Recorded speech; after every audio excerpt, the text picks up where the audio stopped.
Salut tout le monde, j'espère que vous allez bien. On se retrouve aujourd'hui pour une vidéo haul de courses alimentaires. J'ai été acheter quelques petites choses en magasin bio et dans mon Leclerc. Je voulais vous présenter ce que j'ai pris, pourquoi je choisis un produit plutôt qu'un autre, à quoi je fais attention sur la liste d'ingrédients, et puis par la même occasion vous dire quel genre de recette je peux faire avec tel ou tel article. Donc c'est parti. Je commence avec un basique que vous connaissez sûrement tous déjà sur ma chaîne. Il s'agit de flocons d'avoine. Donc je les prends en magasin bio, en vrac, c'est le moyen le moins cher et l'option la plus saine que j'ai trouvée. Je les utilise pour mes petits déjeuners, mais bon c'est vrai, les flocons d'avoine avec du lait ou de l'eau tout simple comme ça, au réveil c'est pas spécialement le truc dont on a le plus envie. Mais vous pouvez trouver sur ma chaîne plusieurs recettes où j'utilise cet ingrédient en base, et moi j'adore ce produit. Je trouve que ça tient au corps, c'est économique, c'est super sain. Donc je trouve vraiment que les flocons d'avoine à adopter, surtout au petit déjeuner, c'est une très bonne option. Le deuxième article que j'ai pris qui va avec les flocons d'avoine, c'est du lait de riz. J'essaye le plus possible d'éviter de manger des produits laitiers, ça m'arrive encore. Mais voilà, si je peux prendre du lait végétal à la place, c'est mieux. Donc je prends celui de la marque Natumi. Et c'est le moins cher parmi tous ceux qu'on peut trouver en magasin bio. Je crois que le litre est entre 1,30€ et 1,40€, je sais plus exactement. Pour les ingrédients, c'est de l'eau, du riz, de l'huile de tournesol et du sel marin. Ça a un goût très sucré, pourtant il n'y a pas de sucre dedans. Mais voilà, c'est un goût très doux. Je sais que pour certaines personnes, leur truc c'est le lait d'amande. Pour moi, c'est le lait de riz. Donc j'utilise dans mes flocons d'avoine, dans mes smoothies aussi, c'est vraiment très bon. Si vous n'avez jamais essayé et que vous êtes un petit peu frileux avec les laits végétaux, je pense que le lait de riz quand même pourrait plaire au plus grand nombre. J'ai aussi renouvelé mon stock de cannelle, donc cette fois-ci j'en ai pris une bio. Tant qu'à faire, c'était pas spécialement plus cher que de la cannelle, on va dire, classique. Et quand on décide d'adopter une alimentation moins riche en sucre, ça permet justement de rapporter un petit peu cette saveur sucrée, un peu douce, cette sensation réconfortante qu'on peut avoir avec le sucre. Bon, si vous n'aimez pas la cannelle, c'est sûr ça vous fera jamais cette sensation. Mais moi voilà, ça m'apporte cette petite sensation de sucré que j'aime bien. Et j'en mets à peu près dans tout et n'importe quoi, dans mes flocons d'avoine ou avec mes fruits. En général, ce que j'aime bien faire, c'est un bol avec des dattes et des pommes et je saupoudre de cannelle et je prends ça en dessert en général et c'est très très bon, j'adore vraiment la cannelle. J'ai aussi pris un sachet de thé comme ça en vrac de la marque Les Jardins de Gaïa, c'est un thé à la bergamote, c'est un Earl Grey. Et en fait, je m'étais fait un petit peu gronder dans l'une de mes dernières vidéos parce que j'utilisais du thé Tetley en sachet et que c'était un peu une hérésie pour quelqu'un qui prend soin de ce qu'il mange d'utiliser du thé en sachet. Donc voilà, j'ai écouté les conseils de plusieurs d'entre vous et je me suis redirigée vers ce genre de paquet. Et la bonne nouvelle, c'est que ça ne coûte pas plus cher que du thé en sachet. Ça, c'était vraiment la bonne surprise, donc je suis très contente. Il a un excellent goût, vraiment c'est une très très bonne découverte. Donc merci à celles qui m'ont dit d'aller voir du côté des thés en vrac. Je suis très contente de cette découverte. J'ai aussi pris de la poudre de caroube. Alors ça c'est la première fois que j'en achète. En fait c'est réputé pour un petit peu imiter la poudre de cacao, l'utiliser dans les desserts, les choses comme ça. Donc pour le moment j'ai goûté. Ça ressemble un petit peu à la poudre de cacao mais c'est pas un dupe exact non plus. Je pense que mélanger à la glace à la banane, la Nice Cream que je vous ai publié il y a pas longtemps sur ma chaîne, ça doit être vraiment excellent, j'ai hâte de tester. En tout cas pour le moment j'ai juste testé avec mes flocons d'avoine et vraiment c'était super bon. Ça a vraiment un goût très doux. C'est vrai que ça rappelle un petit peu le cacao mais je sais pas, c'est plus doux et plus amer à la fois, je saurais pas très bien vous expliquer. Mais voilà, vous pouvez trouver ça en magasin bio. Ou sur internet aussi, hein, j'en avais vu sur iHerb notamment, ils en vendent dans pas mal de marques. J'ai renouvelé mon stock de beurre de cacahuète, là j'en ai pris un de la marque Jardin Bio de chez Léa Nature. Et en fait je l'ai pris parce qu'il était sans huile de palme et sans sel ajouté. Le problème avec le beurre de cacahuète c'est qu'on vous met des cacahuètes mais aussi de l'huile, donc en général c'est de l'huile de palme. Ça arrive que ce soit de l'huile de tournesol et puis parfois vous allez trouver du sucre. Et du sel, ça presque à tous les coups. Et donc dans celui-là, il y a écrit purée de cacahuètes issue de l'agriculture biologique. Donc en fait, ça ne nous dit pas spécialement plus sur ce qu'il y a à l'intérieur. En fait, je pense que tout ce qu'il y a, c'est des cacahuètes et de l'huile d'arachide. Donc c'est pour ça qu'il y a écrit 100% arachide, mais je suis pas persuadée que ce ne soit que de la cacahuète broyée. Voilà. Alors j'ai eu pas mal de questions sur le beurre de cacahuète, entre autres pourquoi c'est tellement préconisé par les comptes Instagram un petit peu Fitspo, etc. En fait le beurre de cacahuète, oui c'est hyper calorique, c'est normal, c'est presque que du gras. Il y a aussi beaucoup de protéines dedans, donc ça c'est très apprécié par les gens un petit peu sportifs. Alors oui c'est très riche en gras, mais ce sont des bonnes graisses. Ce sont des graisses qui vont faire diminuer le taux de cholestérol sanguin. Il y a beaucoup de vitamine E aussi dedans, donc Oui, c'est calorique, mais c'est un bon produit et moi j'en mange pas spécialement tous les jours, juste de temps en temps parce que c'est un goût quand même assez particulier. Mais j'aime bien en utiliser par exemple sur des tartines de pain complet avec de la confiture. Voilà, à la mode américaine, je trouve ça sympa, mais voilà, à petite dose, j'aime bien.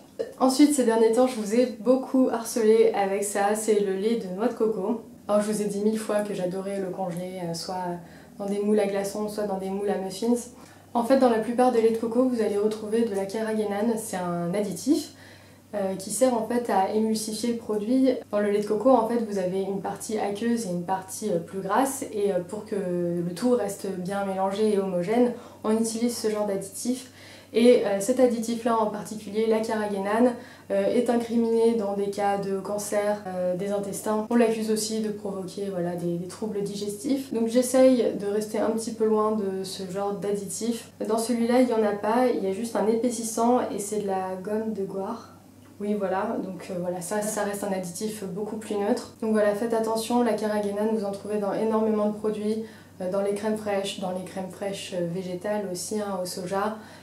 Dans beaucoup de laits végétaux, je sais que la marque Alpro en utilise pas mal aussi. Donc, soyez vigilants, lisez les étiquettes. C'est pas grave si dans votre cuisine vous avez un produit qui en a, mais si vous commencez à accumuler, ça peut devenir un petit peu embêtant. Bon là vous verrez pas, mais en fait voilà, j'ai pris des lentilles corail, donc tout simplement pour faire du dal indien. C'est un plat à base de lentilles corail, de curry, vous pouvez mettre aussi du lait de coco, du gingembre, de la tomate, un petit peu tout ce que vous voulez en fait. C'est un repas très facile à faire, très simple. Je l'avais mis dans l'une de mes vidéos 3 idées de recettes et ça vous avait pas mal plu. Il y a beaucoup de personnes qui ont essayé et qui m'ont dit qu'elles avaient beaucoup aimé. Donc je suis très contente que ça vous ait plu et moi je m'en fais très régulièrement. Ensuite j'ai pris le produit que je crois j'aime le plus au monde. Il s'agit de dattes et la variété ce sont des Mazafati. Ce sont les meilleures dattes que j'ai jamais mangées. Elles sont hyper sucrées, hyper moelleuses. C'est un délice. Je comprends les gens qui s'en mangent des boîtes entières. Donc là il y en a 500 grammes et une boîte comme ça coûte 6 euros. 6,50 € à peu près. Donc voilà, ça fait 13 € le kilo environ. Les dattes Medjool, je crois que c'est dans les 18 € le kilo. Donc moi je mange ça par petites touches, hein. J'essaye d'être raisonnable et de pas finir le paquet en une fois. Donc une ou deux par-ci par-là, au petit déjeuner ou au dessert. C'est mon cheat meal en fait, si vous voulez. C'est mes petits gâteaux, c'est mon petit plaisir. Donc si vous en voyez dans votre magasin bio, vraiment n'hésitez pas, prenez-en une boîte au moins pour goûter. Et si vous aimez pas ça, vous pouvez me l'envoyer. Cette fois-ci dans mon Leclerc, j'ai aussi pris une boîte d'1 kg de dattes, sauf que là c'est pas du tout le même genre. Celles-là ce sont des Deglet Nour, en fait elles sont complètement sèches ou presque. Donc c'est pas du tout aussi bon et agréable que celles que je viens de vous présenter. En fait je les utilise dans mes smoothies, ce que je fais c'est que je les fais tremper 24 heures à l'avance. Et donc du coup elles vont se réhydrater, elles vont garder leur saveur sucrée et j'ajoute ça de temps en temps dans mes smoothies quand ils vont être un petit peu fades parce que je vais utiliser des fruits qui sont pas spécialement voilà, de saison. Et ça c'est beaucoup moins cher que les dattes fraîches. Donc voilà, c'est la bonne alternative je trouve. J'utilise ça en fait en remplacement du sucre tout simplement dans les smoothies. Justement pour continuer avec les fruits, j'ai pris des bananes. J'en prends à chaque fois que je fais des courses et j'essaye d'en prendre pas mal quand même. J'en mange au moins une par jour puisque je me fais au moins un smoothie par jour et que c'est la base de tous mes smoothies. D'habitude je les prends un petit peu plus vertes que ça mais là il n'y en avait pas. Donc voilà, là je vais les laisser mûrir tout simplement et attendre qu'elles soient toutes tachetées de marron pour les mettre au congélateur. J'ai aussi décidé de me faire un petit plaisir en prenant des mangues et pour les choisir tout simplement je regarde à ce qu'elles ne soient pas abîmées, que quand je les touche elles ne soient pas trop molles et de toute façon ce sont des fruits qui peuvent continuer à mûrir à la maison. Si vous les mettez à côté de quelques pommes, normalement elles vont mûrir assez vite. J'avais aussi pris il y a quelques temps des... Oh mon dieu, qu'est-ce que c'est moche! J'avais pris des fruits de la passion, donc je les choisis bien comme ça, là, bien ridés, bien rabougris, ça veut dire que c'est mûr. Alors ça coûte très cher, je crois que c'est 13 €, un peu plus de 13 € le kilo. Mais l'avantage c'est qu'il n'y en a pas besoin de beaucoup pour avoir du goût. Donc ce que je fais c'est que comme pour le lait de coco, je fais des glaçons de fruits de la passion. Je les prends plus pour le goût que pour leurs bénéfices. Pour la santé, vu que j'en mange en fait très peu, je pense pas que ça m'apporte énormément de choses. Mais c'est très très bon. Ça fait pas si longtemps que ça que j'en ai mangé pour la première fois comme ça, tel quel. Et j'étais très surprise parce qu'en fait c'est super acide. Vous sentez vraiment le goût du fruit de la passion, dont on connaît tous la saveur, mais c'est très acide en même temps et c'est ça qui m'a le plus surprise. Mais c'est très très bon. J'ai aussi pris des avocats. Donc ça je trouve ça vraiment excellent en purée avec un petit peu de citron sur une tartine de pain complet avec du paprika par-dessus. Vraiment je trouve ça très très bon, je pourrais en faire mes repas tous les jours. Et ça aussi c'est gras mais ce sont des bonnes graisses. N'ayez pas peur de manger des avocats sous prétexte que c'est gras. Pour les choisir, j'ai beau y mettre la meilleure volonté du monde, parfois je me retrouve avec des avocats, vous savez, complètement filandreux et noircis à l'intérieur. Mais je pense que ça dépend plus de la qualité de l'avocat que de la façon dont je l'ai choisi. Je vérifie qu'ils soient pas mous. Lorsqu'ils sont un petit peu mous là sur le dessus, ça veut dire qu'ils sont mûrs et vous devez les consommer tout de suite. Mais voilà, moi j'aime bien les prendre un petit peu plus durs, les laisser mûrir et les consommer quand l'envie m'en prend. J'avais aussi essayé une fois une recette de pudding au chocolat avec de l'avocat et c'était juste horrible. Je sais pas pourquoi mais l'avocat avait pris un espèce de goût de métal et pourtant c'est très populaire, il y a beaucoup de vidéos de ce genre de recettes sur YouTube. Donc je sais pas si je réessayerai. Dites-moi si vous avez essayé et si ça a bien marché et si vous avez une petite recette secrète. Parce que moi j'étais vachement déçue du coup parce que je sais pas, j'avais mis genre 3-4 avocats dans la préparation et c'était dégueulasse en fait. Et enfin, ces derniers articles, j'ai pris des jeunes pousses d'épinards. Alors là je les ai pris en sachet à Leclerc. Voilà, faut savoir qu'il vaut mieux les prendre bio, ces genres de petites choses. Tout ce qui va être feuilles, salades, laitue, etc. Il vaut mieux les prendre bio parce qu'on balance énormément de pesticides dessus. Sauf que là, je me suis mal débrouillée et du coup je me retrouve avec ça. Bon, une fois de temps en temps, c'est pas grave, hein. Et donc ce genre de petites feuilles, je les utilise principalement pour mes smoothies. Une poignée tous les jours d'épinards au minimum. C'est réputé pour être très riche en fer, ça ne l'est absolument pas. Si tout le monde croit que c'est riche en fer, c'est dû à une erreur d'étiquetage il y a je sais pas combien de dizaines d'années. Et c'est resté dans les esprits, mais non, c'est assez pauvre en fer en fait. Et donc voilà, j'ai terminé pour ce haul, j'espère que ça vous a plu comme vidéo. C'était quand même plus un haul axé sur des petites choses, des petits accompagnements que sur des courses traditionnelles. J'avais fait déjà une vidéo sur ça il y a quelques temps. C'est toujours d'actualité, je prends toujours à peu près les mêmes choses. Donc voilà, c'est tout pour moi, je vous fais plein de gros bisous et je vous dis à très bientôt dans la prochaine vidéo. Ciao!